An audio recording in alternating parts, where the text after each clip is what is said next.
રામ રક્ષા સ્તોત્રમાં પ્રથમ જ શ્લોકમાં જ જણાવવામાં આવ્યું છે કે ભગવાન રઘુનાથનું જીવન ચરિત્ર 100 કરોડ જેટલા અર્થમાં અભિવ્યક્ત કરવામાં આવ્યું છે.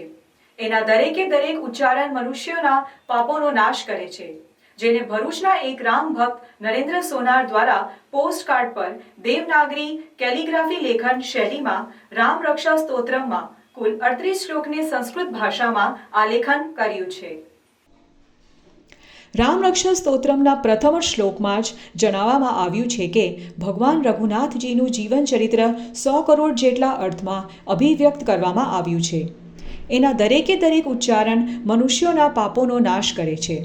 જેને ભરૂચના એક રામ ભક્ત નરેન્દ્ર સોનાર દ્વારા પોસ્ટકાર્ડ પર દેવનાગરી કેલિગ્રાફી લેખન શૈલીમાં રામ રક્ષા સ્તોત્રમના કુલ 38 શ્લોકોને સંસ્કૃત ભાષામાં આલેખન કર્યું છે. અને એ આપની જૂની મેન્યુસ્ક્રિપ્ટની પદ્ધતિને અનુરૂપ અભિવ્યક્ત કરે છે. આ પોસ્ટકાર્ડને તેઓએ ભગવાન શ્રી રામને સંબોધીને લખ્યા છે, જે અયોધ્યા નગરીના પિનકોડ સાથે પોસ્ટ કરવામાં આવ્યા છે.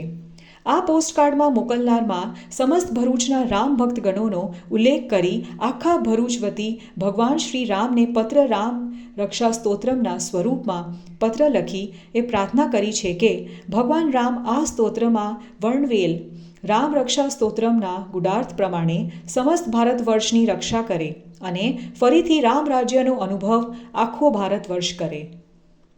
સમસ્ત ભરૂચના રામ ભક્તો વતી ભગવાન શ્રી રામને પોસ્ટકાર્ડ અને અંતરદેશીય પત્ર લખી ભગવાન શ્રી રામને પ્રાર્થના કરી છે કે સમસ્ત ભારત વર્ષ અને વિશ્વમાં સમભાવ પ્રસરે. નાગરિકો દેશની ઉન્નતિમાં પોતાનું વધુને વધુ યોગદાન આપી ભારત વર્ષને આધ્યાત્મિક સમૃદ્ધિ, આર્થિક સમૃદ્ધિ અને વૈશ્વિક સમૃદ્ધિ તરફ લઈ જવામાં સતત મહેનત કરે. લોકમાનસમાં ઘૂસપેઠ કરી ચૂકેલી કાવાદાવાવાણી મંત્રાવૃત્તિ દૂર થાય અને પરસ્પર મતભેદ દૂર થાય. ભાઈચારો કેળવાય, સૌ કોઈમાં દરેક જીવ પ્રત્યે કરુણાભાવ જન્મે અને સૌનું જીવન સરળ અને સૌમ્યતા તરફ ગતિ કરે. કોણે શું કર્યું અને કોણ શું કરી ગયું એના નિર્થક દ્વંદ્વમાં ન પડી વર્તમાનને શાંતિપૂર્વક માણીએ અને ભવિષ્યને ઉજ્જવલ બનાવવામાં આપણી શક્તિને કામે લગાડીએ એવી પ્રાર્થના કરવામાં આવી છે.